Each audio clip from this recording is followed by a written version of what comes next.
Hello friends, welcome back to my YouTube channel. कैसे हैं आप सब? आई होप कि आप लोग अच्छे होंगे और साथ ही साथ अपना अपना पढ़ाई भी अच्छे तरीके से कर रहे होंगे।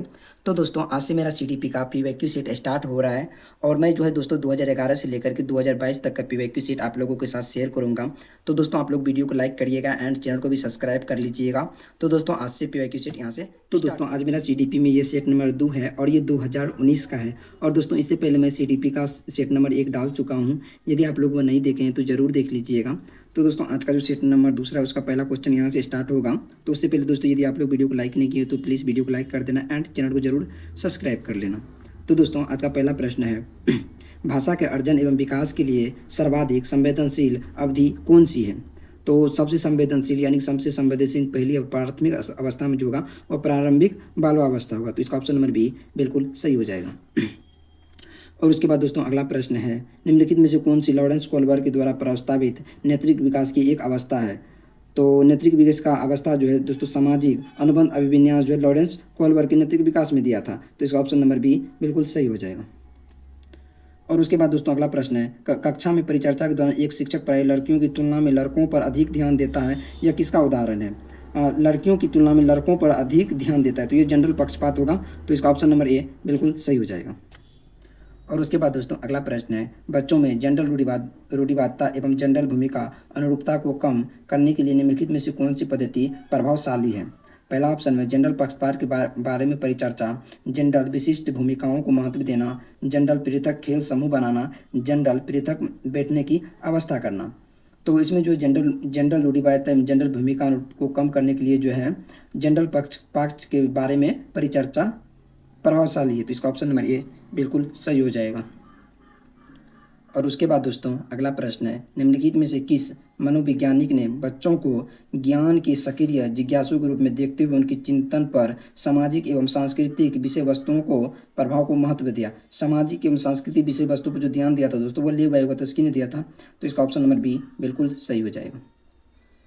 और उसके बाद दोस्तों, अगला प्रश्न है जिगसॉ पहेली को करते समय 5 वर्ष की नजमा स्वयं से कहती है नीला टुकड़ा कहाँ है? नहीं, यह वाला नहीं, गाढ़े रंग वाला, जिससे यह जूता पूरा बन जाएगा। इस प्रकार की वार्ता को वाइगोत्स्की किस तरह संबोधित करते हैं?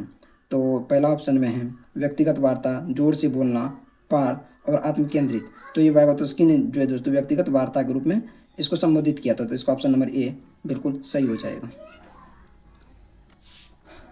उसके बाद दोस्तों, अगला प्रश्न है बच्चों को संकेत देना एवं आवश्यकता पड़ने पर सहयोग प्रदान करना निम्नलिखित में से किसका उदाहरण है? ये तो बिल्कुल दोस्तों पार यानी कि ढांचा का उदाहरण है। तो इसका ऑप्शन नंबर डी बिल्कुल सही हो जाएगा।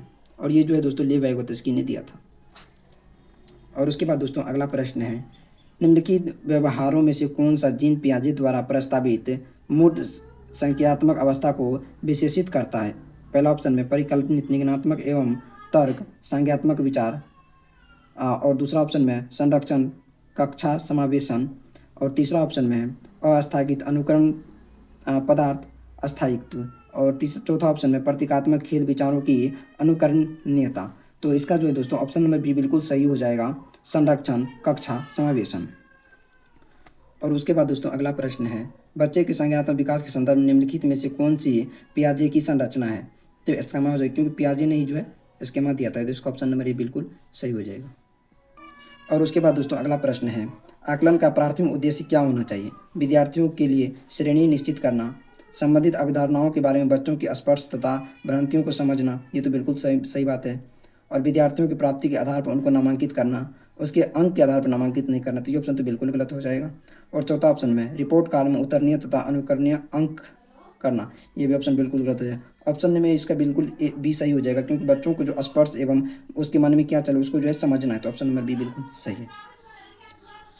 और दोस्तों, उसके बाद अगला प्रश्न है निम्नलिखित कथनों में से कौन सी बुद्धि के बारे में सही है?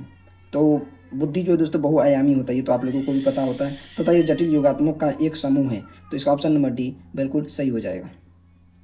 और उसके बाद दोस्तों, अगला प्रश्न है रूही हमेशा समस्या के एकाधिक समाधानों के बारे में सोचती है, कद इसमें से काफ़ी समाधान मौलिक होते हैं। रूही किन गुणों का प्रदर्शन कर रहे हैं? तो पहला ऑप्शन में सृजनात्मकता विचार, अभिसारिक विचारक, आत्मकेंद्रित विचारक और अन्यमय विचारक। तो ये मौखिक होते हैं। रूही किन गुणों से प्रदर्शित हैं? तो मोही जो है दोस्तों सृजनात्मक विचार से जो है प्रदर्शित है। और उसके बाद दोस्तों अगला प्रश्न है, शिक्षण अधिगम प्रक्रिया में वंचित समूह से संबंधित विद्यार्थियों द्वारा सहभागिता कम होने की स्थिति में एक शिक्षक को क्या करना चाहिए? बच्चों को विद्यालय छोड़ने के लिए करना चाहिए तो बिल्कुल गलत हो जाएगा। और दूसरा, इस स्थिति को जैसे स्वीकार कर लेना चाहिए, भी बिल्कुल गलत हो जाएगा। इन विचारों को अपनी अपेक्षा को कम करना चाहिए तो ये भी बिल्कुल गलत हो जाएगा। और चौथा ऑप्शन में अपनी शिक्षण पद्धति पर विचार करना चाहिए तथा बच्चों को सहभागिता में सुधार करने के लिए नए तरीके ढूंढने चाहिए, ये ऑप्शन बिल्कुल सही हो जाएगा। और उसके बाद दोस्तों आज का 14वां प्रश्न है, एक समावेशी कक्षा में एक शिक्षक को विशिष्ट शैक्षणिक योजना को तैयार नहीं करना चाहिए, कभी कभी तैयार करना चाहिए और सक्रिय रूप से तैयार करना चाहिए, तैयार करने के लिए उत्साहित होना चाहिए। तो शैक्षिक योग्यता को जो है दोस्तों सक्रिय रूप से तैयार करना चाहिए, तो इसका ऑप्शन नंबर सी बिल्कुल सही हो जाएगा। उसके बाद दोस्तों आज का 15वां प्रश्न है, पठन वैकल्य में बच्चों के प्राथमिक लक्षण क्या हैं?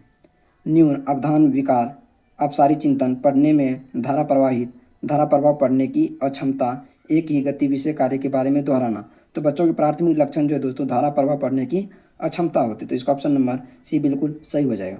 तो दोस्तों आज का जो ये CTP सेट नंबर दूसरा था, इसका 15 क्वेश्चन मैं आज डाल दिया हूँ और बचे हुए 15 क्वेश्चन कल डालूंगा। तो आप लोग इससे पहले का एक सेट भी देख लीजिएगा। तब दोस्तों आज की वीडियो में इतना ही, तब तक के लिए बाय, लाइक एंड सब्सक्राइब।